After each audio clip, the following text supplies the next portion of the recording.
ప్రభు నామంలో మీ అందరికీ నా యొక్క నిండు వందనాలు తెలియజేస్తా ఉన్నాను. చాలా సంతోషం రోజు దేవుని సన్నిధిలో మనమందరము చేరి వచ్చాము. ఆయన యొక్క వాక్యమును మనము ధ్యానం చేస్తూ ఉన్నాం. అద్భుతమైన ఆయన మాటలను ధ్యానం చేసుకుంటూ ఎన్నో విషయాలు మనము తెలుసుకుంటూ ఉన్నాం. ఈ రోజు కూడా మనము ఒక నూతనమైన కోణంలో 17వ అధ్యాయంలో మిగిలిన భాగాన్ని మనము చూడబోతా ఉన్నాం. ఇప్పటి వరకు మనం చూసిన విషయాలు ఒకసారి మనము చూస్తే గనక 17వ అధ్యాయంలో మొదటి భాగంలో ఇశ్రాయేలు ప్రజలు రెఫదీం అనే ప్రాంతానికి రావటం జరిగింది. ఆ రెఫదీం అనే ప్రాంతానికి రావటానికి ముందు వారు ఐగుప్తును విడిచి ఎర్ర సముద్రంలో నుంచి నడుచుకుంటూ అరణ్య మార్గమున ప్రయాణం చేస్తూ ఇది రెండవ మజిలీగా లేదా మూడవ మజిలీగా వారు దిగటం జరిగింది. సో ప్రతి మజిలీలో లేదా ప్రతి సమయం వారు ఆగే దాన్ని ఏమని చెప్పాలి అంటే ప్రతి స్టాప్ లో ప్రతి బ్రేక్ లో కూడా వారు కొన్ని అనుభవాలు వారు చూస్తూనే ఉన్నారు. రక్షింపబడిన ఇశ్రాయేల్ ప్రజలు దేవుని యొక్క పస్కాను ఆచరించి ఐగుప్తును విడిచి అరణ్య మార్గంలో ప్రయాణిస్తున్న ఇక ఇశ్రాయేల్ ప్రజలకు దేవుడు ప్రయాణాల్లో ఒక్కొక్క అనుభూతినిస్తూ ఉన్నాడు. కొన్ని సమయాల్లో మన జీవితాల్లో చేదు అనుభవాలు ఉన్నప్పుడు ఎక్కువ మనం గుర్తుపెట్టుకుంటాము అని గత సెషన్లో మనం చూస్తూ వచ్చాం. చేదు అనుభవాలు కాకుండా నార్మల్ అనుభవాలు అయితే మనము దాన్ని బహుశా కొన్ని రోజులు మాత్రమే గుర్తుపెట్టుకోవచ్చు, కొన్ని గంటలు మాత్రమే గుర్తుపెట్టుకోవచ్చు. కానీ ఒక చేదు అనుభవం ఎదురైతే ప్రయాణంలో మాత్రం దాన్ని మనము ఎప్పుడు కూడా మనసుకు అది వచ్చినప్పుడల్లా భయం అవుతా ఉంటది, లేదా దాని యొక్క బిట్టర్ ఎక్స్పీరియన్సెస్ ఎప్పుడు కూడా మనము షేర్ చేస్తూ ఉంటాం. సో అటు రీతిగానే ఇశ్రాయేల్ ప్రజలు దేవుని యొక్క మాట చొప్పున వారు వచ్చారు అన్న మాటను మనం చూసాం. వారు ఏ ప్రాంతానికి వారు నడిపించబడుతున్నా కూడా దేవుని యొక్క మాట చొప్పున వారు నడిపించబడతా ఉన్నారు. అందులో ఏ సందేహం లేదు. ఎందుకంటే వారికి ముందు వారి వెనుక వారితో పాటు ఉండి ఆ దేవుడు వారిని నడిపిస్తూ ఉన్నాడు. అటువంటి అద్భుతమైన ప్రయాణంలో యెహోవా మాట చొప్పున రెఫదీం అనే ప్రాంతానికి వారు వచ్చినప్పుడు వారికి ఎదురైన అనుభవం అక్కడ నీరు దొరకకపోవటం. సో అంతకుముందు మారా అను అనుభవంలో వారికి నీరు ఉంది, అది చేదై ఉంది. రెఫదీము అనుభవంలో నీరు లేదు, నీటి కొరకు వారు ఎంతో భయాందోళన పొందుతూ ఉన్నారు. మన ప్రయాణాల్లో చాలాసార్లు మనం వెళ్తూ ఉన్నప్పుడు రిసోర్సెస్ ఉంటాయి, కానీ వాటిని యూజ్ చేసుకోలేం. కొన్నిసార్లు రిసోర్సెస్ దొరకని పరిస్థితులు ఉంటాయి. అంటే మనకు ఏది అవసరమో అది దొరకని పరిస్థితి ఉంటది. ఒకవేళ ఉన్నా కానీ దాన్ని వాడుకోలేని పరిస్థితులు కూడా ఉంటాయి. సో అందుకే దేవుడు ఇశ్రాయేలు ప్రజల యొక్క గమ్యమును నిర్గమమును మనకి దృష్టాంతముగా పెట్టి ఉంచాడు. దేవుడు ఎప్పుడు గుర్తు చేస్తూ ఉంది ఏంటంటే ఇశ్రాయేల్ ప్రజలను చూపిస్తూ వారితో ఉన్న దేవుడు, వారి మధ్యన ఉన్న దేవుడు, వారిని ఆయన మాట చొప్పున నడిపిస్తున్న దేవుడు. అంటే మన జీవితాల్లో కూడా ఇది అప్లికేబుల్ అవుతుంది. మన యొక్క జీవిత గమ్యము రక్షణ అనే ఆ యొక్క నిబంధన ద్వారా మొదలై మహిమలోకి చేర్చబడటం అనే ఆ యొక్క గమ్యముతో ముగించబడతాది. ఎందుకంటే the journey starts from baptism to it ends at heaven కి ఒక్కసారి వెళ్ళిన తర్వాత అది కంప్లీట్ అవుతుంది, లేదా గ్లోరీలోనికి వెళ్ళిన తర్వాత అది కంప్లీట్ అవుతుంది. ఈ మధ్య జర్నీ అంతా కూడా చాలా అనుభవాలు, కొన్నిసార్లు సంతోషకరమైన అనుభవాలు, కొన్నిసారి చేదు అనుభవాలు మన జీవితాల్లో ఎదురవుతూనే ఉంటాయి. అయితే ఎప్పుడు మనము గమనించుకోవాల్సింది దేవుడు మాట చొప్పున, దేవుడు మన మధ్యన ఉన్నాడు, దేవుడు మనతో ఉన్నాడు అన్న మాటను మనము మర్చిపోవద్దు. ఒక్కొక్కరికి ఒక్కొక్క అనుభవంలో మనం వెళ్తూ ఉండవచ్చు కానీ అందరికీ సరిపోయిన దేవుడు మనతో ఉన్నాడన్న మాటను మనం ఎప్పుడు కూడా మర్చిపోవద్దు. ఎందుకంటే దేవుడు మనతో ఉన్నాడన్న మాట మనకు ఆ సమస్యను ఎదుర్కోవడానికి ధైర్యం ఇస్తుంది. దేవుడు ఎందుకు నన్ను ఇలా ఈ ప్రాంతంలో వదిలేశాడు అన్న భయం భయం మనల్ని ఆవరించేలాగా చేస్తుంది. ఇదొక్కటే మనకి ధైర్యం. ఇదొక్కటే మనకి ఆయుధం. ఇదొక్కటే మనకి నిరీక్షణ. ఇదొక్కటే మనకి బలం. ఎందుకంటే ఆ దేవుడు వారితో ఉన్నాడు. రెఫదీము అనుభవాలు మన జీవితాల్లో వస్తాయి, రాకపోవచ్చు. కానీ వచ్చినప్పుడు ఇప్పటివరకు మనము వాటిని ఎక్స్‌పీరియన్స్ చేయకపోవచ్చు కానీ, ఒకవేళ వస్తే వాటిని ధైర్యంగా ఎదుర్కోవడానికి దేవుడి మాటలు రాయించి ఉంచాడు. యెహోవా మాట చొప్పున వారు రెఫదీములో దిగారు. రెఫదీములో దిగగానే వారి యొక్క ఆందోళన, ఆ నీటి కొరతను బట్టి వారు మోషేను నిందిస్తా ఉన్నారు, దేవుణ్ణి శోధిస్తా ఉన్నారు. మోషేను నిందిస్తా ఉన్నారు, దేవుణ్ణి శోధిస్తా ఉన్నారు. మోషే మరి నాయకత్వపు లక్షణాలు మనం చూసాం. ఏ సమస్య వచ్చినా గాని వా మోషేని ఎవరు నిందించినా గాని మోషే దగ్గరున్న సొల్యూషన్ ఒక్కటే. మోషే వారితో పాటు కలిసి నడుస్తూ ఉన్నవాడే. మోషే మో మోషే వారు కలిసి ప్రయాణం చేస్తూ ఉన్నవారే. కానీ మోషేను నిందిస్తా ఉన్నాడు. ఎందుకంటే మనము కూడా మనతో పాటు ప్రయాణం చేస్తున్న వాళ్ళని నిందిస్తాం. మన కుటుంబ సభ్యులను, మన భాగస్వాములను ఇది నీ వల్లనే వచ్చింది. ఇది నీ వల్లనే ఈ ప్రాబ్లమ్ అయింది. ఇందువల్లే నేను ఈ యొక్క సమస్యలో ఇరుక్కుపోయాను. ఇది నిన్ను ఒకవేళ మనమిద్దరము ఇలా ఒకవేళ కొంతమంది మనం మాట్లాడతాం. నిన్ను పెళ్లి చేసుకోకపోయుంటే ఇలా జరిగేది కాదు అని చాలా సార్లు మనము ఒక క్లూలెస్‌గా మాట్లాడేస్తా ఉంటాం. పరిస్థితులను బట్టి. గనుక మనం ఎప్పుడు కూడా ఆలోచన చేయాలి. మన జీవిత భాగస్వామి గాని, లేకుంటే మన కుటుంబ సభ్యులను గాని మనము నొచ్చుకునే విధంగా వారిని నిందించడానికి వీల్లేదు. ఎందుకంటే ఆ సమస్య ఎందుకొచ్చిందో మనకు తెలీదు. కానీ వితౌట్ ఎనీ రీజన్ మనము ఆ వ్యక్తిని నిందించేస్తాం. ఈ సమస్య మోషే వల్ల వచ్చిందా? కాదు. ఈ సమస్య దేవుడు కావాలనే వారికి అనుమతించాడు. ఎందుకంటే ఆయన ఒక మ్యాప్ పెట్టి, ఆ మ్యాప్ ప్రకారం ఒక్కొక్క అడుగు వారిని నడిపిస్తా ఉన్నాడు. అయితే వారు మోషేని నిందిస్తా ఉన్నారు. సో, మోషే అంటాడు, "మీరు నన్ను నిందించనేలా, యెహోవాను శోధింపనేలా." వెంటనే మోషే దేవుని దగ్గరికి వెళ్ళినప్పుడు దేవుడు ఒక సొల్యూషన్ ఇచ్చాడు. "మోషే, నీ చేతిలో ఉన్న కర్రను తీసుకొని వెళ్లి, ఆ ఎదురుగా ఉన్న బండ దగ్గరికి రా. నీతో పాటు ఇశ్రాయేలీల పెద్దలను కూడా తీసుకొని రా. ఆ బండ ఎదురుగా నేను నిల్చుంటాను. ఎప్పుడైతే నువ్వు నన్ను కొట్టావో, ఆ బండలో నుంచి మరి నీళ్లు, జలధారలు మరి ఇశ్రాయేలు ప్రజలకు దాహం తీర్చడానికి నేనిస్తాను." సో, ఎంత ఆత్మీయమైన సత్యమో! ఆ దేవుడు ఆ ఆ ప్రజల యొక్క దాహార్తి కొరకు ఆ బండ ఎదురుగా ఆయన నుంచున్న కారణాన్ని బట్టి అది ఆ కటిక బండలో నుంచి మరి జీవజల నదులు పారినట్లుగా మనము చూస్తూ వచ్చాం. సో, ఆ దేవుడు మరి ఇశ్రాయేలు ప్రజల యొక్క ధర్మశాస్త్రమునకు మరి పరిపూర్ణముగా యేసు ప్రభువారు నిలిచి మరి ఆ ఆ యొక్క పాపమంతటిని ఆ క్రషింగ్ ఎక్స్‌పీరియన్సెస్ అంతా ఆయన తీసుకొని మరి ఈరోజు మనకి ఆ కృప అనే జీవ జలధారలు మనకి ఆయన ఇస్తూ ఉన్నాడు. సో, వీటన్నిటిని బట్టి మోషే ఒక్కటే అంటా ఉన్నాడు. ఈ ప్రజలు యెహోవాను శోధించారు గనుక ఈ ప్రాంతానికి నేను రెఫదీం అనే ప్రాంతానికి నేను మెరీబా లేదా మస్పా అనే పేరు పెడతాను. ఎందుకంటే వీరు శోధించేవారు. వీరెప్పుడు కూడా శోధించుట మానలేదు. అప్పటికి మనము చూస్తూ వచ్చాం. ఇది 4వ సందర్భం. మొదటిగా ఎర్ర సముద్రపు సందర్భం. రెండవదిగా మారా అనుభవం. మూడవది మరి ఫుడ్ విషయమై వారు మన్నా కురిపించడానికి ముందు వారు మరి మోషేను దేవుణ్ణి శోధించినట్లుగా మనము చూస్తాం. 17వ అధ్యాయంకొచ్చేటప్పటికి నీరు గురించి శోధించటం. ఆ యొక్క రెండవ నెల లేదా ఒక నెల రోజులు లేదా 2 నెలల సమయంలోనే వారు అప్పటికే 4, 5 సార్లు వారు మరి శోధించి, మోషేను నిందించి బాధపెట్టిన పరిస్థితులు మనము చూస్తా ఉన్నాం.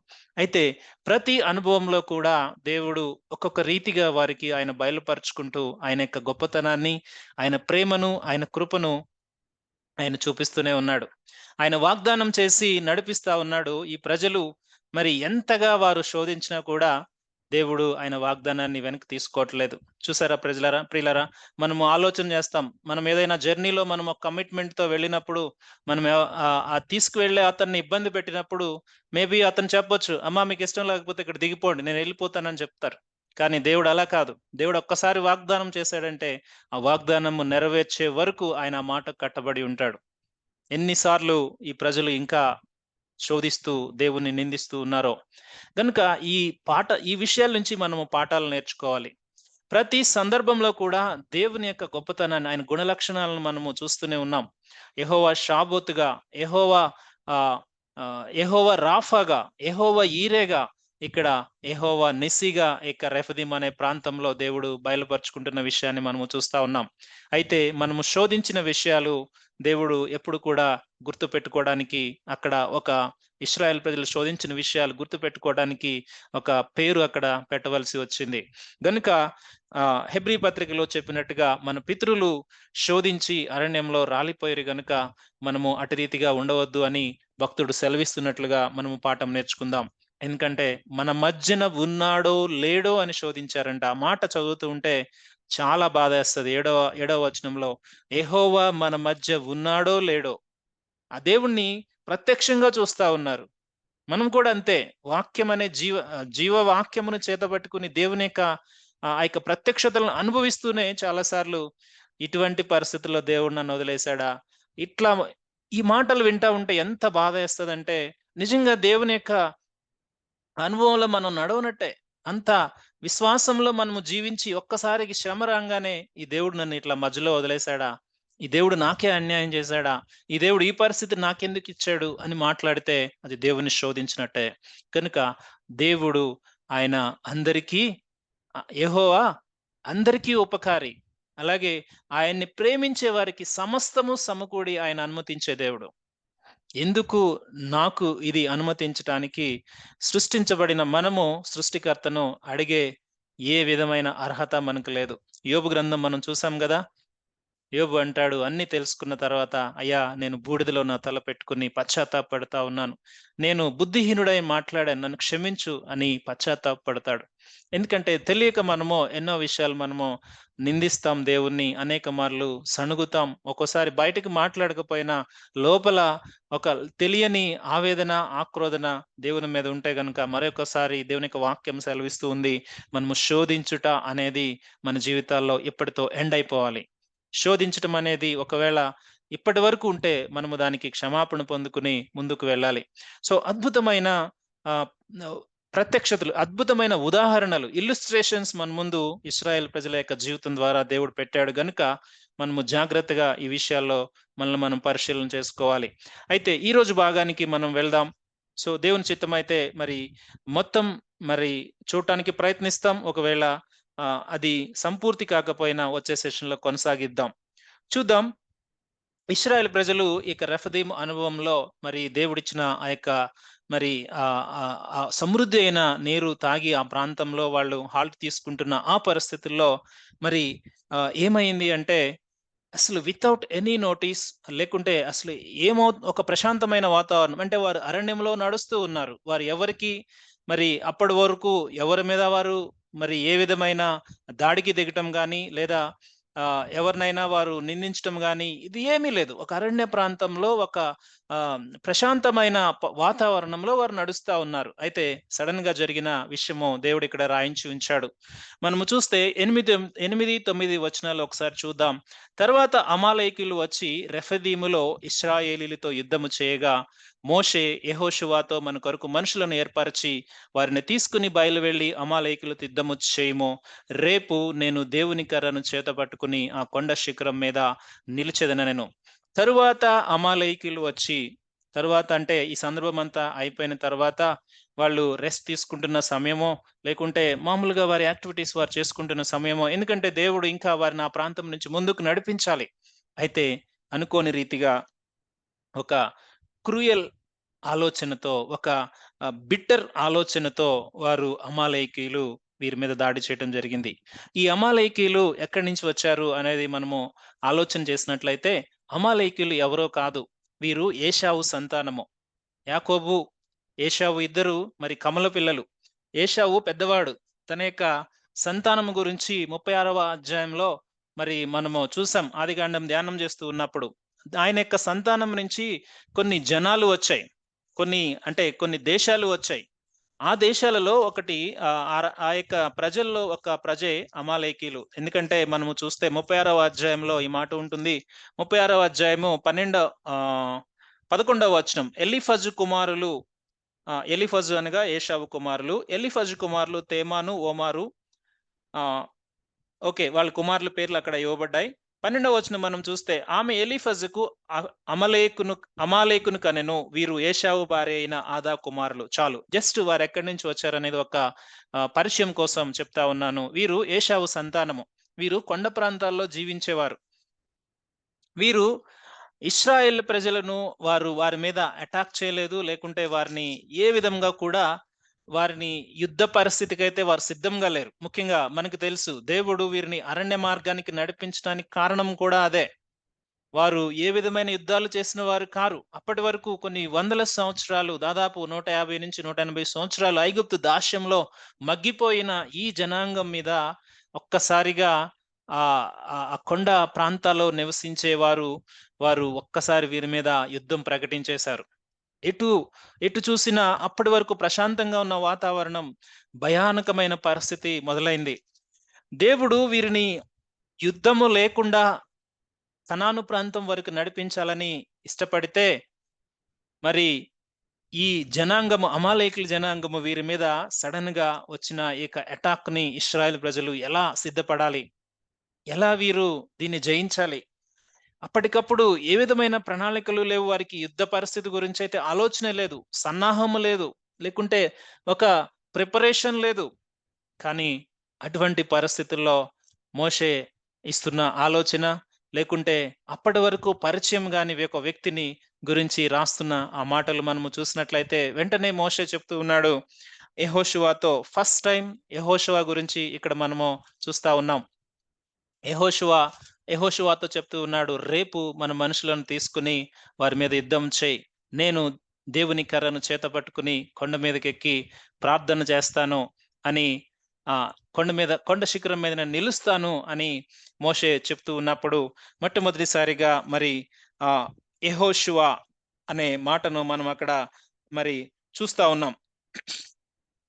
యెహోషువను పరిచయం చూస్తా ఉన్నాం. అప్పటి వరకు పరిచయం లేని ఆ వ్యక్తి యొక్క పేరు, ఒక యుద్ధ పరిస్థితి రాగానే తన యొక్క పేరు పరిచయం అవటం, తను ఒక లీడర్ గా మరి అందరినీ లీడ్ చేస్తూ వారి మీద యుద్ధం చేయాలి. సో జాగ్రత్తగా గమనిద్దాం, యెహోషువ యొక్క పరిచయం యుద్ధముతో మొదలై యెహోషువ యొక్క మరి జీవిత చరిత్ర ముగింపు కూడా ఆ యుద్ధంలో గెలిచిన ప్రాంతాలను పంచుకోవటంతో అది ముగింపు అవుతుంది.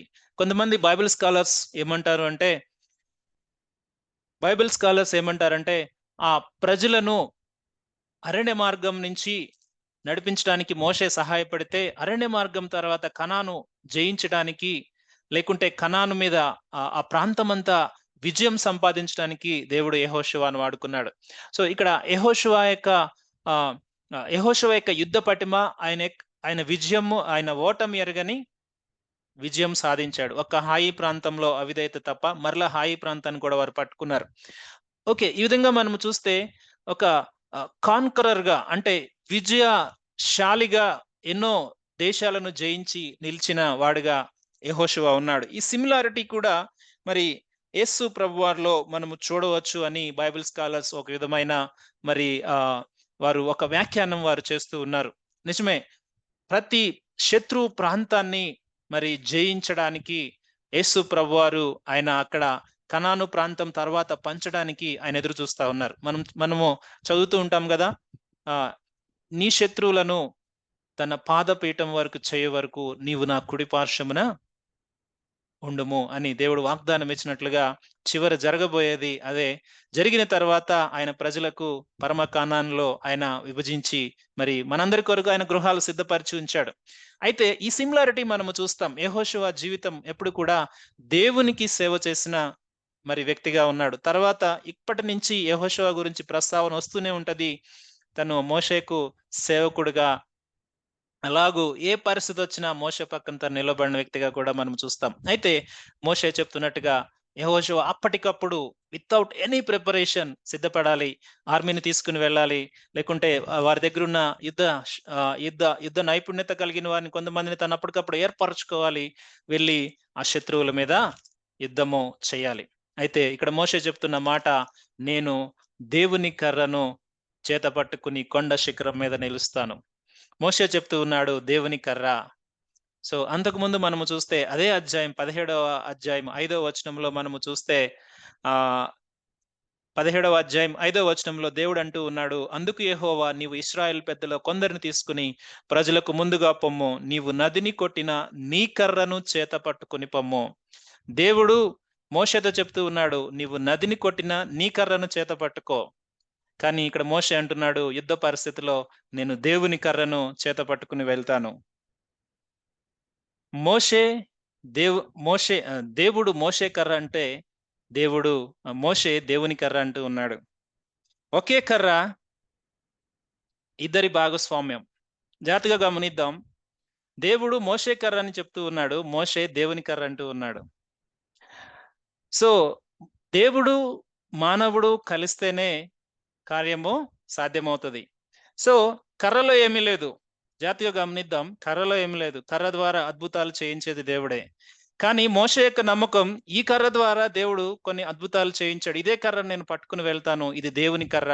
ఇంతకు ముందు కూడా మనం చూస్తాం. అంతకు ముందు అధ్యాయాల్లో దేవుడే చెప్తాడు. ఐ థింక్ 4వ అధ్యాయంలో, నువ్వు దేవుని కర్రను తీసుకుని వెళ్ళు. ఎందుకంటే దేవుడు ఆ కర్ర ద్వారా అద్భుతాలు ఆయన చేయించిన దేవుడు. సో ఇక్కడ నేను చెప్పాలనుకున్న మాట, మానవుని దేవుని భాగస్వామ్యం అనేది చాలా ప్రాముఖ్యం. వితౌట్ అవర్ ఇన్వాల్వ్మెంట్ దేవుడు యొక్క అద్భుతాలు మనము చూడలేం. Without our participation or without our మనము దేవునితో కలిసి వెళ్ళకపోతే దేవుని కార్యాలు మనం చూడం. ఆ విశ్వాసాన్ని మనం ఎప్పుడు కూడా మన జీవితాల్లో అది మరి పెంపొందించుకుని మన ముందుకు కొనసాగాలని ఇక్కడ ఈ యొక్క సందర్భం ద్వారా మనం చూస్తా ఉన్నాం. సో అయితే ఇప్పుడు 10వ వచనంలో, యెహోషువ మోషే తనతో చెప్పినట్టు చేసి అమాలేకీయులతో యుద్ధమాడెను. జాగ్రత్తగా గమనిద్దాం. అమాలేకీయులతో యుద్ధమాడెను. మోషే, అహరోను, హూరు అనువారు ఆ కొండ శిఖరం ఎక్కిరి. మోషే తన చెయ్యి పైకెత్తినప్పుడు ఇశ్రాయేల్ గెలిచిరి. మోషే తన చెయ్యి దింపినప్పుడు అమాలేకీయులు గెలిచిరి. ఒక పక్కన యుద్ధానికి మరి యెహోషువ అందరినీ తీసుకుని వెళ్ళాడు. ఇంకొక వైపు మోషేతో పాటు అహరోను, హూరు అనేవారు మరి కొండ శిఖరం ఎక్కారు. కొండ శిఖరం ఎక్కి మోషే తన యొక్క కర్రను మరి చేత్తో పట్టుకుని అలా తన చేతులను పైకెత్తి దేవుని వైపు చూస్తూ, అలాగే యుద్ధ పరిస్థితిని చూస్తూ మరి దేవునికి ప్రార్థన చేస్తూ ఉన్నాడు. సో మోషే చెయ్యి పైకెత్తినప్పుడు ఇశ్రాయేల్ గెలిచారు. మోషే చెయ్యి దింపినప్పుడు అమాలేకీయులు గెలిచారు. ఒక యుద్ధ స్థితిని, ఒక యుద్ధ గమ్యాన్ని మార్చే శక్తి ఒక వ్యక్తి చేతిలో ఉంది. జాగ్రత్తగా గమనిద్దాం. ఒక యుద్ధ గమనాన్ని, అంటే 2 సైన్యాల మధ్యలో, లేకుంటే 2 గుంపుల మధ్యలో, 2 దేశాల మధ్యలో జరుగుతున్న ఒక యుద్ధానికి దిశ నిర్దేశం చేస్తూ ఉన్నది ఒక వ్యక్తి యొక్క ప్రార్థన. ఆ వ్యక్తి చెయ్యి పైకి లేపితే లైఫ్ అంటే విక్టరీ. ఆ వ్యక్తి చెయ్యి కిందకి దింపితే అది డెత్ లేదా ఓటమి. చూడండి, ఒక్క వ్యక్తి డిసైడ్ చేస్తా ఉన్నాడు. ఆయన చేతులు బరువు అవుతూ ఉన్నప్పుడు వీరు ఎంత యుద్ధము ప్రయత్నించినా గాని, ఎంత నైపుణ్యత వీరు ప్రయత్నించినా గాని వీరు ఓటమి ఎదుర్కొంటా ఉన్నారు. ఆయన చేతులు పైకెత్తినప్పుడు మాత్రం వీరు అలవోకగా చేసినా గాని యుద్ధ విజయాన్ని పొందుకుంటా ఉన్నారు. సో గెలుపు అనేది వారి యొక్క నైపుణ్యతలో గాని, వారి యొక్క కత్తుల్లో గాని, లేకుంటే వారి యొక్క పటిమలో గాని కంటే కూడా ఇక్కడ ప్రార్థన చేస్తున్న వ్యక్తి మీద ఆధారపడి ఉంది. ఆ సక్సెస్ అనేది ఎక్కువ తను నిలబెట్టగలిగితే సక్సెస్ వస్తుంది. తను ఎప్పుడైతే చేయి దించుతూ ఉన్నాడో ఏమవుతా ఉన్నారు? ఓడిపోతా ఉన్నారు. సో తన ప్రజలు ఓడిపోవటం తనకి ఇష్టం లేదు. తనకి భారమైనా కూడా చూస్తా ఉన్నాడు. వారిని దూరం ఆ కొండ శిఖరం మీద నుంచి చూస్తా ఉన్నాడు. దేవునికి మనసులో ప్రార్థన చేస్తా ఉన్నాడు. 2 చేతులు ఆ యొక్క దేవుని కర్రను చేత పట్టుకుని పైకెత్తి ప్రార్థన చేస్తూ ఉన్నాడు. తన చేతులు బరువైపోతా ఉన్నాయి. తను దింపుతూ ఉంటే అక్కడ ఓటమి వస్తా ఉంది. తను తట్టుకోలేకపోతా ఉన్నాడు. మళ్ళా ప్రయత్నిస్తా ఉన్నాడు. భారముగా అదే భారంతో ప్రయత్నిస్తా ఉన్నాడు. అంటే ఎంత తను భారముతో చేస్తూ ఉన్నాడో, అంటే తను గనక తన యొక్క శ్రమను పక్కన పెడితే, మోషే యొక్క శ్రమను పక్కన పెడితే, అక్కడ వేలాది మందిగా చనిపోతున్నారో, లేకుంటే 100 మంది చనిపోతున్నారో తెలీదు. బట్ డెత్ అయితే అవుతా ఉంది. ఓటమైతే అవుతా ఉంది. కానీ మోషే చెయ్యి పైకెత్తితే వారు గెలుస్తూ ఉన్నారు. ఒక యుద్ధ స్థితిని మార్చడానికి దేవుని యొక్క నామంలో అక్కడ ఎత్తబడిన కర్ర దేవుని యొక్క నామంలో అంటే ఒక ఎత్తబడిన దేవుని కర్ర అనే ఒక ధ్వజము ద్వారా దేవునికి ప్రార్థన అందజేయబడతా ఉంది. దేవుడు యుద్ధ స్థితిని మారుస్తూ ఉన్నాడు. ఒక్కసారి గనుక మనము ఈ యొక్క సిట్యుయేషన్ మనము ఆలోచన చేస్తే, దేవుని బిడ్డల యొక్క ప్రార్థన ఎంత దేవుని బిడ్డల యొక్క ప్రార్థన ఎంత విలువైనదో ఈ యొక్క దృష్టాంతం ద్వారా దేవుడు ఎప్పుడు కూడా మాట్లాడుతూనే ఉన్నాడు. యుద్ధ రంగంలో పోరాడుతున్న వారిని చూస్తూ ప్రార్థన చేస్తున్న వారికి ఒక్కటే కావాల్సింది ఏమిటి అంటే అది విజయం. ఆ విజయం ఎప్పుడు దొరుకుతుంది అంటే వారు ఆ ప్రార్థనను కొనసాగిస్తూ ఉన్నప్పుడు, అక్కడ వారు శత్రువులతో పోరాడుతూ ఉన్నప్పుడు ఆ శత్రువులతో పోరాడుతున్న వారికి సపోర్ట్ ఏంటి అంటే ప్రేయరే. మరి ఈ ప్రేయర్ చేస్తున్న వ్యక్తికి మరి ఈ చేతులు భారం అవుతూ ఉన్నప్పుడు, తిను ఇంకా మరి ఆ చేతులను పైకి లేవలేకపోతూ ఉన్నప్పుడు పరిస్థితి ఏమిటి? సో, అక్కడ ఒక ఇద్దరు వ్యక్తులు మోషేతో పాటు కొండ శిఖరం ఎక్కినట్లుగా మనం చూస్తా ఉన్నాం.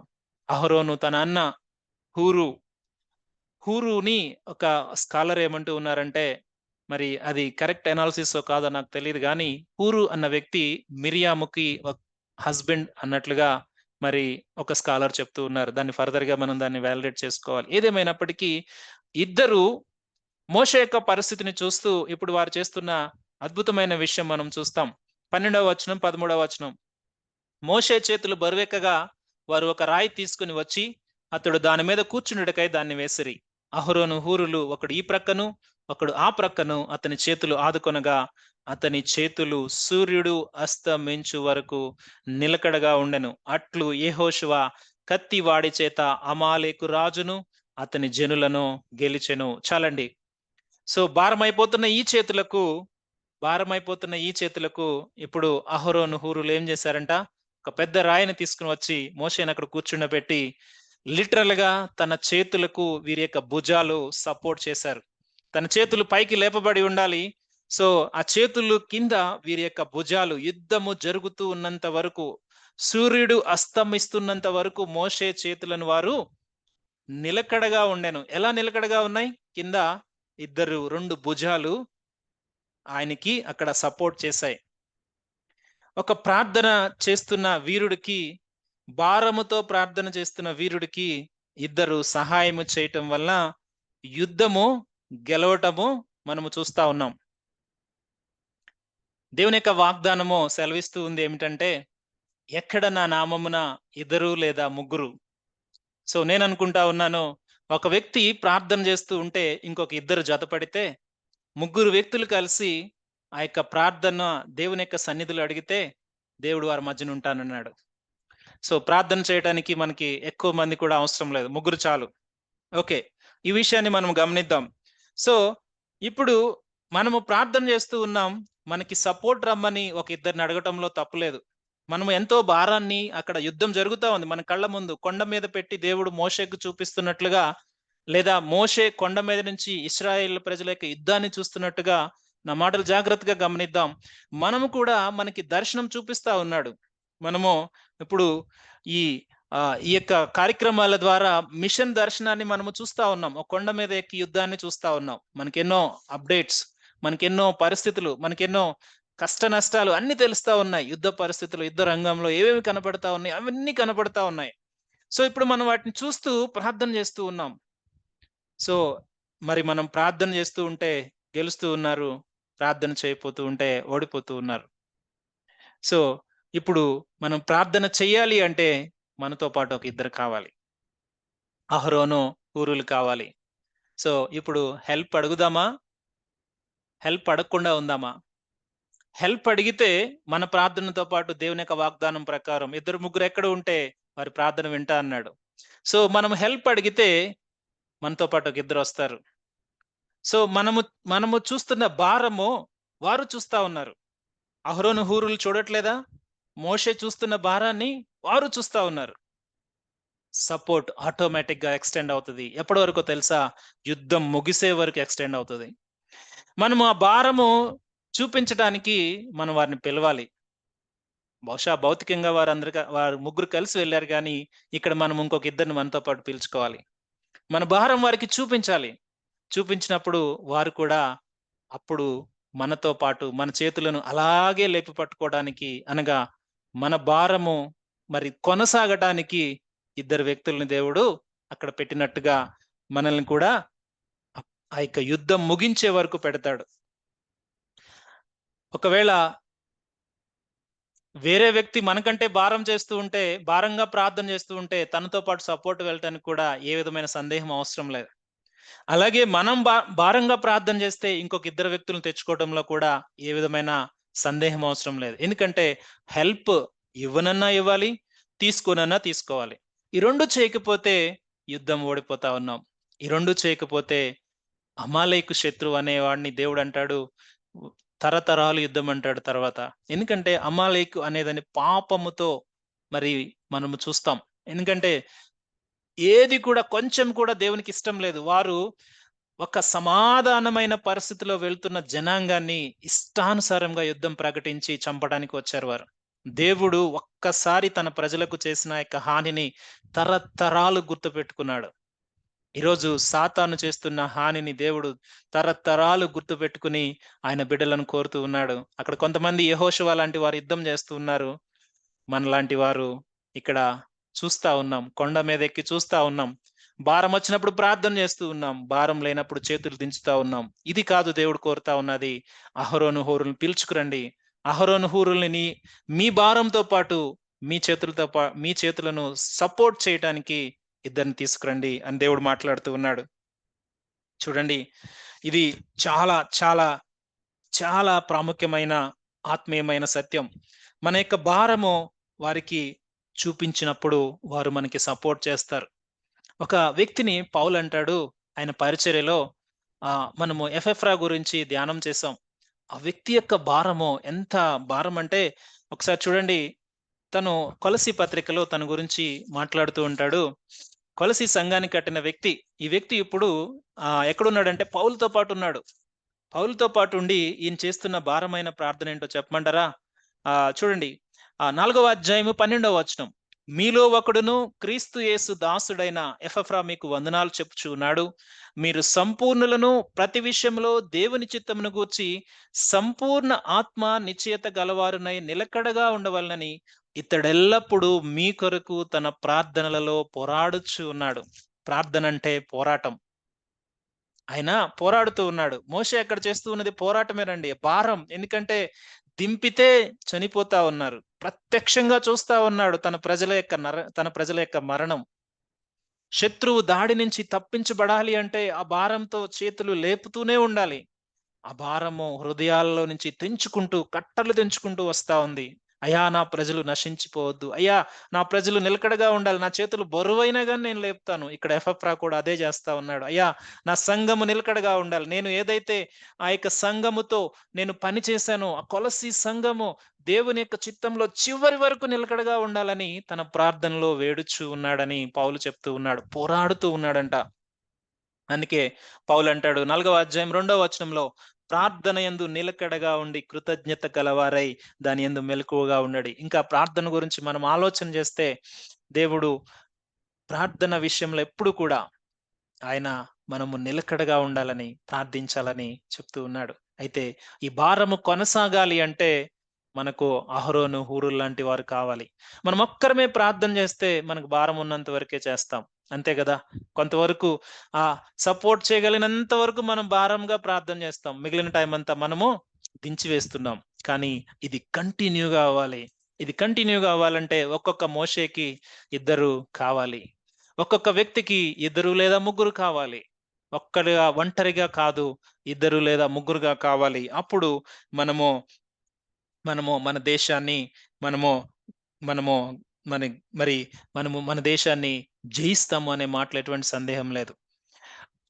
ప్రార్థన చేసి విజయం పొందుకొని వీరుడంటూ ఎవరు లేరు చరిత్రలో. తరచి చూడండి. మనం ఎక్కడైనా వెళ్లి చూడండి. కానీ ఆ ప్రార్థన భారభరితమైన ప్రార్థన అయ్యుండాలి. ఏదో ఈజీ ప్రార్థనలు గాదు. దేవా నేనొచ్చేస్తున్నాను నీకు థాంక్ యూ అని జెప్పేసి ఎళ్ళిపోవటం గాదు. అది గాదు ప్రార్థనంటే. ప్రార్థనంటే దర్శనం చూడటం, చూస్తూ ఉండటం. అంటే వాచ్, వాచ్ చేయటం. మెలకువగా ఉండుడి. అది మనము ఆ పరిస్థితిని వాచ్ చేస్తూ ప్రార్థన చేయటం. అది హృదయముతో ప్రార్థన చేయటం. దానికి కావాలి సపోర్ట్. అంతేగాని ఏదో సమయానికొచ్చేసేసి ఎళ్ళిపోయి చేసేసి అది కాదు. చ్ అది మనము అలవాటుగా పెట్టుకోవాలి ఆ భారభరితమైన ప్రార్థన. ఎందుకంటే దేవుడు చెప్తూ ఉన్నాడు, ఒక ఇంటర్సెషన్ ఒక మనిషి యొక్క మధ్యవర్తిత్వ ప్రార్థన ఇక్కడ మొదలైందండి. అబ్రహాము దగ్గర మొదలైంది. తర్వాత మోషే చేస్తున్న ప్రార్థన. మనం ఎక్కడైనా చూద్దాం దేవుని యొక్క భక్తులందరూ కూడా వారు చేస్తున్నది మధ్యవర్తిత్వపు ప్రార్థన. దావీదంటాడు ప్రతి కీర్తనలో, అయ్యా యెరూషలేమును కాపాడు. అయ్యా ఆ మందిరం గురించిన ఆసక్తి నన్ను భక్షిస్తా ఉంది. ఆ మందిర నిర్మాణమే నా జీవిత ఆశయం. ఎంత శ్రమ పడ్డాడో దావీదు మనకు తెలుసు. ఆయన బిడ్డలైన పౌలు మీ శిష్యులు ఎంత శ్రమ పడ్డారో మనకు తెలుసు. ఎందుకంటే ఆ మధ్యవర్తిత్వపు ప్రార్థన మన జీవితాల్లో ఆ భారము అది మనం మోయాలి. మనతో పాటు కొంతమందిని తీసుకురావాలి. ఒక్కసారి గనుక మనం ఆలోచన చేస్తే చూద్దాం, జాగ్రత్తగా గమనిద్దాం. ఈ ప్రార్థన గనుక లేకపోతే వారు ఎలా ఉండేదో ఒకసారి ఆలోచన చేయండి. హిస్టరీ అనేది ఎలా ఉండేది? ఈ లైఫ్ అండ్ డెత్ పరిస్థితుల్లో మోషే ప్రార్థన గనుక ఆపివేస్తే మేబీ బహుశా దేవుడు మరి ఎట్టి రీతిగా వారిని గెలిపించేవాడో తెలీదు గానీ, ఇక్కడ భాగస్వామ్యాన్ని మనం చూస్తా ఉన్నాం. దేవుడు తప్పనిసరిగా గెలిపిస్తాడండి. కానీ, ఆ ప్రార్థన చేసే వారి జీవితాల ద్వారానే విజయం ఇస్తాడు. ఇంకొక ఆప్షన్ లేదిక్కడ. No other option. పోరాడాలి యుద్ధంలో. అక్కడ పోరాడుతున్నది భౌతికంగా యెహోషువ అయితే, ఇక్కడ అంతకు మించి పోరాడుతున్నాడు మోషే. మోషే సకల విద్య ప్రావీణ్యుడా? యెహోషువ సకల విద్య ప్రావీణ్యుడా? మోషే 40 సంవత్సరాలు సకల విద్య ప్రావీణ్యతలో ఉండి, ఆ ఆవేశంతో బయటికి వచ్చి ఒక వ్యక్తిని లేకుంటే దేశాన్ని మొత్తాన్ని నేను విడిపిస్తానన్న ఆవేశం కలిగిన వ్యక్తి ఇప్పుడేం చేస్తా ఉన్నాడు? యెహోషువని పంపిస్తా ఉన్నాడు. ఎందుకంటే మోషేకి తెలుసు. మోషే ప్రార్థన చేస్తే అక్కడ విజయం వస్తది. అదండి విశ్వాసం. అదండి విశ్వాసం. ఈరోజు దేవుడు మనల్ని మోషేలాగా ప్రార్థన చేసే ప్రాంతాల్లో పెట్టాడు. మధ్యవర్తిత్వపు ప్రార్థన. ఇదేదో ఒక క్షణానికో, ఒక గంటకో, ఒక రోజుకో కాదు. ఇది ప్రతినిత్యము చూస్తున్న మా భారం. ఆ భారాన్ని మనము వేరే వారికి ఎక్స్‌టెండ్ చేయాలి. ఇదే గదా దేవుడు కోరుకుంటా ఉన్నది. ఎందుకంటే, ఎందుకంటే ఒకవేళ, ఒకవేళ మనము ఓడిపోతే దానికి కారణం ఏంటో తెలుసా? ప్రార్థన చేయకపోవటమే. There is no other option. వేరే ఆప్షన్ ఇంకేదైనా ఉంటే మనం మాట్లాడొచ్చు. కానీ దేవుడిక్కడ గుర్తు చేస్తూ ఉన్నాడు. దేవుడిక్కడ గుర్తు చేస్తూ ఉన్నాడు. అది కేవలం, అది కేవలం, అది కేవలం ప్రార్థన సపోర్ట్ ద్వారానే మోషే యొక్క చేతులు చివరి వరకు సూర్యుడు అస్తమించు వరకు మేబీ బహుశా యుద్ధాలెప్పుడు కూడా ఉదయకాలంలో మొదలవుతాయి. అంటే ఆ రోజంతా హోరాహోరీ యుద్ధం జరిగింది. కానీ మధ్యలో మధ్యలో మోషే చేతులు బరువైపోయినప్పుడు మేబీ ఒక గంట ఎత్తాడో, 2 గంటలు ఎత్తాడో, 3 గంటలు ఎత్తాడో తెలీదు. భారం పెరిగిపోతా ఉంది. కానీ తప్పదు. అక్కడ చనిపోతా ఉన్నారు. ఎత్తుతూ ఉన్నాడు. కానీ తన యొక్క వల్ల కావట్లేదు. అప్పుడు మోషే కొంత సమయమే ప్రయాసపడితే, మిగిలిన వారు వచ్చినప్పుడు ఎక్కువ సమయం ప్రయాసపడటానికి అవకాశం దొరికింది. నువ్వు నేను చేసే ప్రయాసము కొంతే అవుతదేమో. నువ్వు కొంతమందిని పిలువు సహాయానికి. నేను కొంతమందిని పిలుస్తాను సహాయానికి. ఇద్దరు, ముగ్గురు కలిసి చేస్తే చాలు. ఎక్కువ అవసరం లేదు. గుంపులు, గుంపులు అవసరం లేదు. ఇద్దరు, ముగ్గురు. మన భారానికి ఇద్దరు దర్శనం చూసేవారు మనము జతపరుచుకుని ప్రార్థన చేస్తే అద్భుతం గదా! దేవుడు కార్యాలు చేస్తాడు. ఆ కత్తివాడి చేత అమాలేకులందరిని జయించడానికి దేవుడు సహాయం చేశాడు. తర్వాత దేవుడంటాడు, ఈ తర్వాత ఈ యుద్ధము అయిపోయిన తర్వాత దేవుడు చెప్తాడు ఇక్కడ ఆ! దేవుడు చెప్తాడు, "ఈ ఈ విషయాన్ని జ్ఞాపకార్థముగా గ్రంథంలో రాసిపెట్టు" అని దేవుడు చెప్తాడు. ఇక్కడ మోషే ఒక బలిపీఠం కట్టి యెహోవా నిస్సి నా దేవుడే నా ధ్వజము అని ఒక ఒక ఒక రివలేషన్ లేకుంటే ఒక ఒక బ్యానర్ దేవుని యొక్క నామాన్ని ఆ కొండ శిఖరం మీద ఎత్తి పట్టినప్పుడు శత్రువు మీద జయం ఎలా వచ్చిందో ప్రత్యక్షంగా చూపిస్తున్న ప్రార్థన సమయాన్ని మనం ఇక్కడ చూస్తా ఉన్నాం. అద్భుతమైన విషయాలు. దీని గురించి ఇంకా వివరంగా నేను వచ్చే సెషన్‌లో చెప్తాను. మిగిలిన 2 వచనాలు నేను వివరంగా వచ్చే సెషన్‌లో చెప్తాను. కానీ ఈరోజు మనం ఆలోచన చేస్తూ ఉన్నది ఒక్కటే. మోషే యొక్క భారము మన భారమై ఉన్నదా? మోషే యొక్క భారము మన భారమై ఉంటే ఒకసారి ఆలోచన చేద్దాం. మనము చేతులు ఎత్తి ప్రార్థన చేస్తే ఆత్మలు రక్షింపబడతా ఉన్నాయేమో! మనము చేతులెత్తి ప్రార్థన చేస్తే దేవుడు కొంతమందిని అపాయం నుంచి తప్పిస్తూ ఉన్నాడేమో! మనం చేతులెత్తి ప్రార్థన చేస్తే జైలులో నుంచి విడుదల కలుగుతూ ఉందేమో! మనము ప్రార్థన చేస్తే అనేక మంది సేవకులు, మిషనరీలు బలం పొందుకుని బలంగా పనిచేస్తూ ఉన్నారేమో! మనము ఆపితే ఇవి జరగాల్సినవన్నీ జరగట్లేదు. సో, దీన్ని కొనసాగిద్దామా? దీన్ని కొనసాగించాలి అంటే అహరోను హూరులు కావాలి. అహరోను హూరులు కావాలి. అహరోను హూరులు కావాలి. మనకు మనకు కొంతమంది ఆ యొక్క భారాన్ని పంచే ఇద్దరు సపోర్ట్ కావాలి. ఎక్కువ మంది ఉంటే ఇంకొక దగ్గర వారు మొదలెట్టాలి. అంతేకాని ఇక మధ్యవర్తిత్వ ప్రార్థన ఆపొద్దు. ఎందుకంటే ఇది జీవానికి, మరణానికి మధ్యలో జరుగుతున్న ప్రార్థన. మన యొక్క ప్రార్థన మనకు దేవుడు చూపిస్తున్న ఆ దర్శనం అది జీవానికి, నరకానికి లేకుంటే పరలోకానికి, నరకానికి మధ్యన జరుగుతున్న యుద్ధంలో మధ్యవర్తిత్వ ప్రార్థన చేస్తున్నాం మనం. మన యొక్క పాత్రను మనం ఎప్పుడు కూడా తక్కువ చూడవద్దు సుమీ. ఈరోజు మోషే లాంటి మధ్యవర్తిత్వ ప్రార్థన, అహరోను, హూరు లాంటి సహాయకారులైన ప్రార్థన వీరులు ఆ సహాయకారుల యొక్క ఉద్దేశము మోషే ఉద్దేశం ఒక్కటే. నా దేశం గెలవాలి. నా ప్రజలు ఒక్కరు కూడా చనిపోకూడదు. అప్పటి వరకు చనిపోయినోళ్ళు చాలు. ఇంక అవసరం లేదు. మోషే ఎత్తలేనప్పుడు చనిపోయారు చాలామంది. మోషే ప్రార్థన చేయలేనప్పుడు చాలా మంది చనిపోయారు. ఇంకొద్దు. ఇప్పటినుంచి ఒక్కరు కూడా చనిపోవద్దు. ఇదే భారంతో వారు ముగ్గురు కలిసి అస్తమించే వరకు, దేవుని యొక్క రాకడొచ్చే వరకు వారు నిలిచారు. లేదా వారి పోకడ వరకు వారు నిలిచారు. ఇది మన జీవితాల్లో సాక్ష్యమై ఉండాలి. ప్రియమైన సంగమా, ఈ మధ్యవర్తిత్వ ప్రార్థన ఎంత ప్రాముఖ్యం. ఈరోజు ఈరోజు ప్రార్థిస్తున్న వారికి మనము అహరోను హూరుల వలె ఉందామా? లేదా మనమే ప్రార్థిస్తూ ఉంటే అహరోను హూరులను జత పీల్చుకుందామా? చాయిస్ మనదే. దర్శనం మనతో ఆగిపోవటానికి వీల్లేదు. దర్శనం ఎప్పుడు కూడా అది కొనసాగుతూనే ఉండాలి. ఆ దర్శనం కొనసాగాలి అంటే మనం ఈరోజు ఒక నిర్ణయం తీసుకోవాలి. అది ఏమిటి? ఈ దర్శనాన్ని మనం కొనసాగిద్దాం. నా దేశాన్ని రక్షిద్దాం. ఇప్పటి వరకు చనిపోయిన వారు చాలు. ఇప్పటి వరకు మనం చేసిన తప్పిదమ్ము నిర్ణయాల వల్ల చనిపోయిన వారు చాలు. ఈ రోజు నుంచి మనము ఆ నిర్ణయం తీసుకుందాం. కేవలం ప్రార్థనే గదా అని పక్కన పెట్టొద్దు. చూసారా, ఒక వ్యక్తి భారంతో ప్రార్థన చేస్తే ఒక దేశం గెలిచింది. ఒక వ్యక్తి.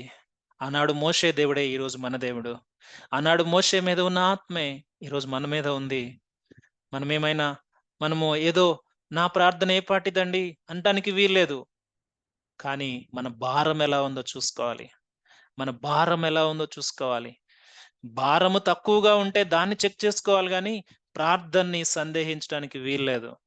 ఎందుకంటే ప్రార్థన దేశపు స్థితిని మారుస్తుంది. ప్రార్థన మనిషి మనిషిని మారుమనసు అనుభవంలోనికి తీసుకొస్తుంది.